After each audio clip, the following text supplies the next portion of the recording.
how are you getting billed already for labor and delivery when you're at 12 weeks? So this whole balance do not include ultrasounds, labs, anesthesia, or any hospital charges. That will be only for the physician fees.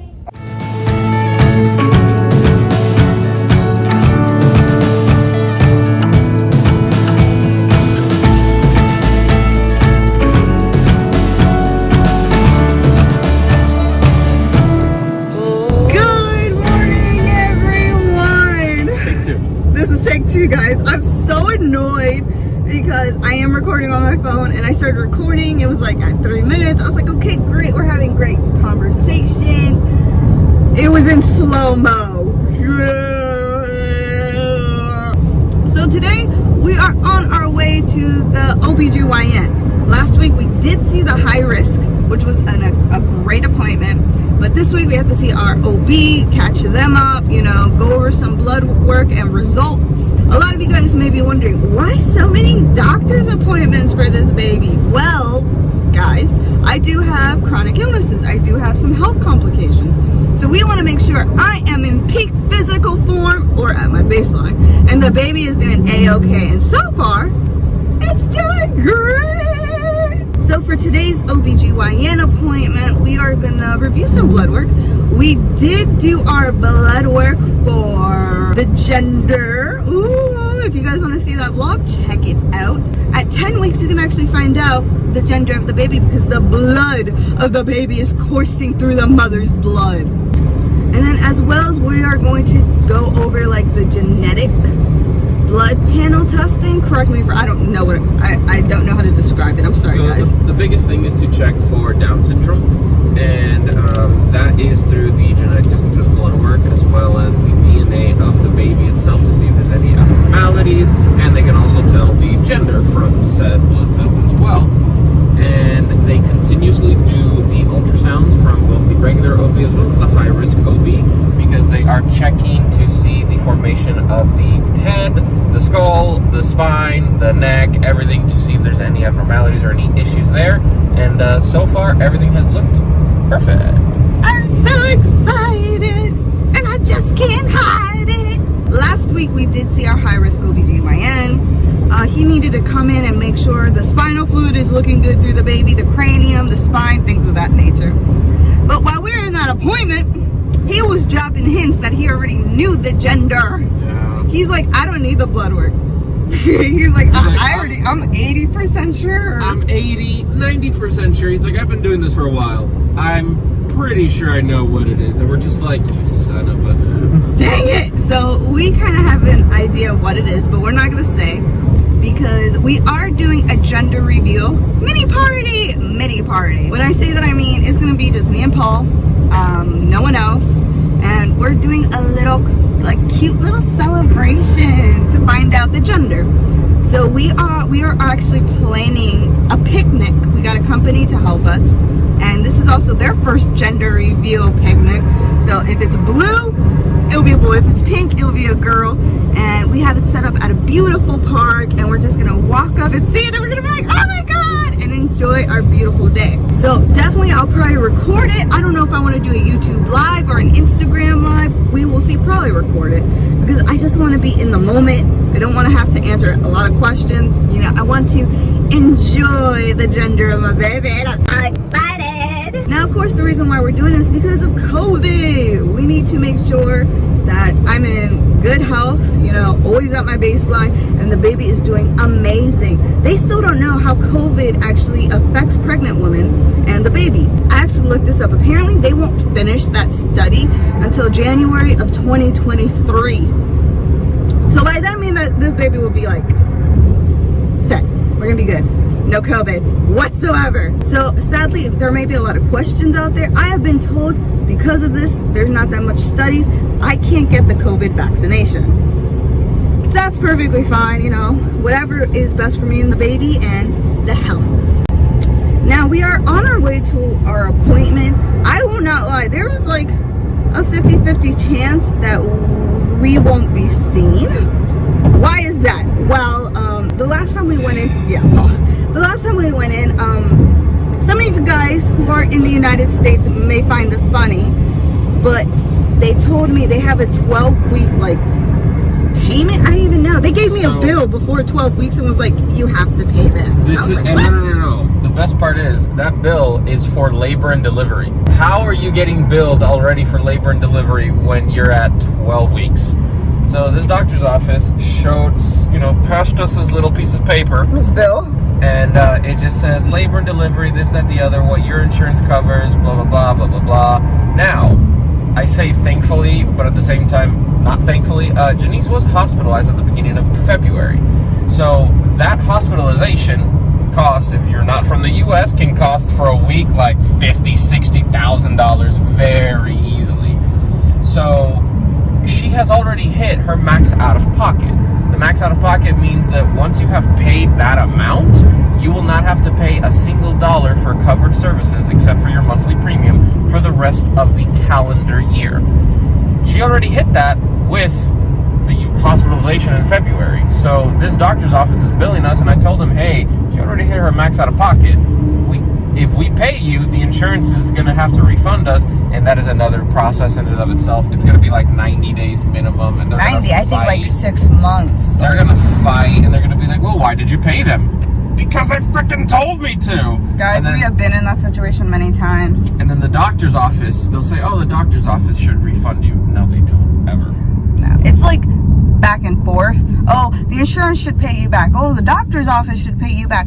Oh, well, you know what? That nurse that you saw that one time should pay you back. So I got a text because of COVID. We have to do our pre-registration over our phones, which is perfectly fine. You can't be in the office. And I did it, and I got a text message. You must go see our financial advisor immediately before your appointment. And I'm just like, we already talked about this. We already told them, there's not left for us to owe. Yeah, I'm pretty sure they're gonna fight us on that and be like, no, you need to pay at least this much, which can be like $200 to $300 for the appointment right now, and or you won't see the doctor. And if that's the case, I didn't really like how they approached.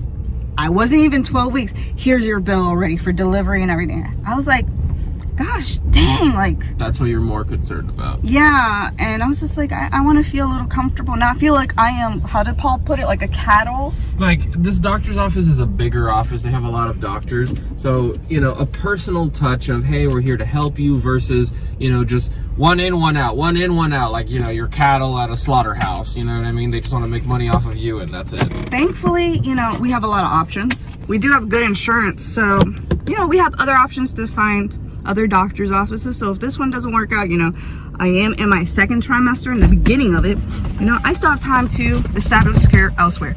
We got to get ready. We're here. Let us go do this.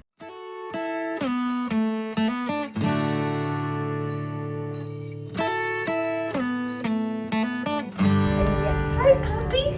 Cheers. Say hi to Angelica. Oh my god. Thank you. Thank you. How many weeks are you? 13. So it is time to give you your financial agreement with this office. This includes your whole prenatal care. Okay. So basing your insurance, as you don't have any deductible or any, but you have a 25% of your insurance. Okay. Okay. So it will be this amount. So this whole balance do not include ultrasounds, labs, NST, or any hospital charges. That will be only for the physician fees. Oh, Okay, these include your vaginal delivery. If it's gonna be a C-section, this will be part of that. Okay. So we have to base everything on your vaginal delivery. Okay. If you can't pay at once the whole balance, we can set up a payment plan. It will be this for 6 months until your 32 weeks of pregnancy. So she already hit her max out of pocket. Oh, okay. She was hospitalized at the beginning of February, Okay. and we already paid her. So there is no prepayment plan. I'm gonna make a note in here, but you still need to sign over here. I'm gonna make a note that you already maxed out your out of pocket. Okay, so we still have to sign? Can't the number be revised? Because I don't want it to make it seem like I agreed to this amount when I didn't. Because when you sign, it's basically saying, yeah, I agree to pay you, or you know what I mean? Yeah, I can make a new one for you, and after your visit, you can stop by here. Perfect. We made it into the back. Well, Paul had to put his foot down, and he was like, no.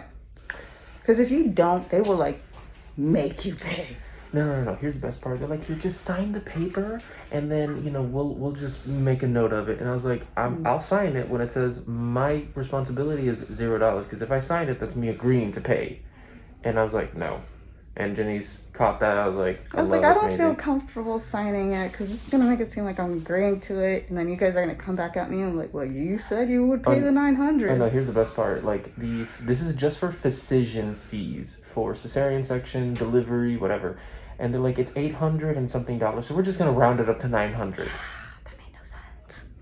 But here, let me start winding down. Bruh. And get ready for this appointment. So we are done with our appointment.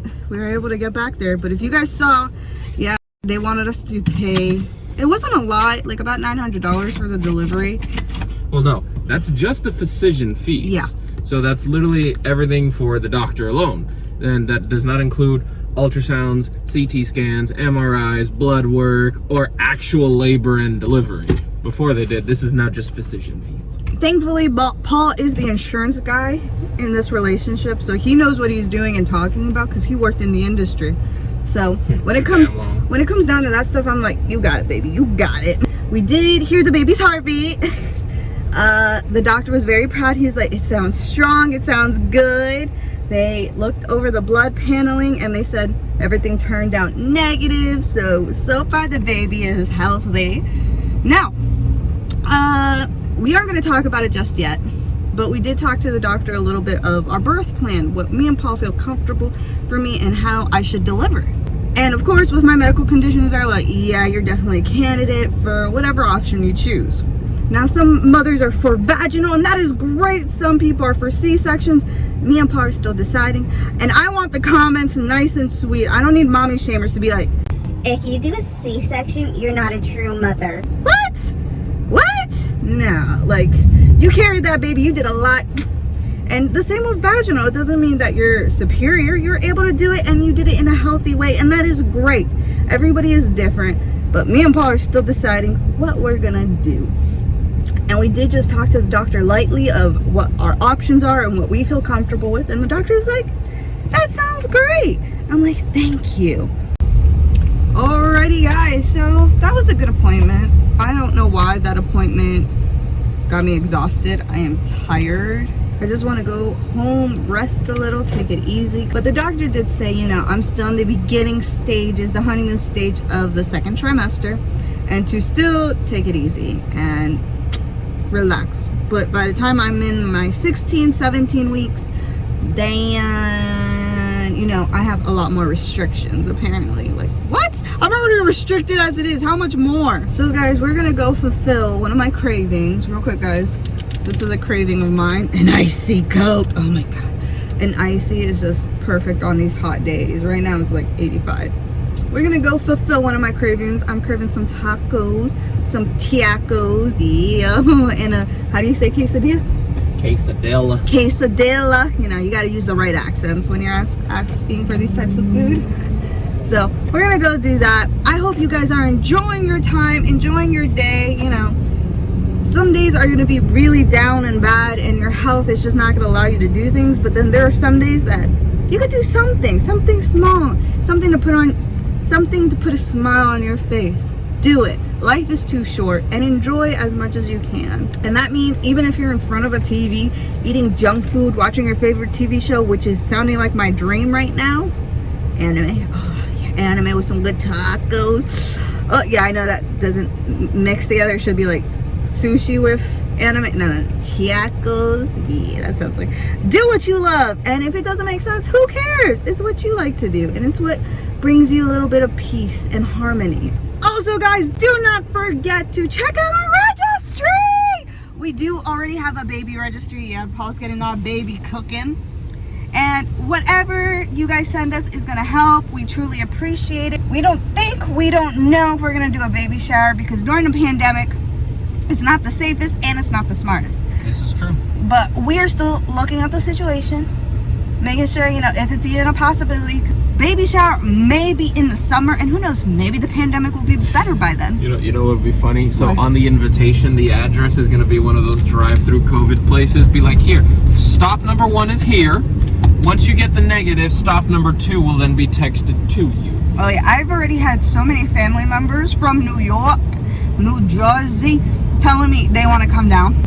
They want to do this baby shower, and I'm just like... They're like, what is it? We're coming. Like, they're not like, hey, is it okay? No, they're like, we're coming. Like, it better happen. So, we're still deciding. It's still up in the air, but guys, definitely check out our registry. We are first-time parents. We're excited for this journey. We would love the support and appreciation during this unique and fun time. So, guys, I hope you enjoyed this adventure with us. For now, adieu and good night.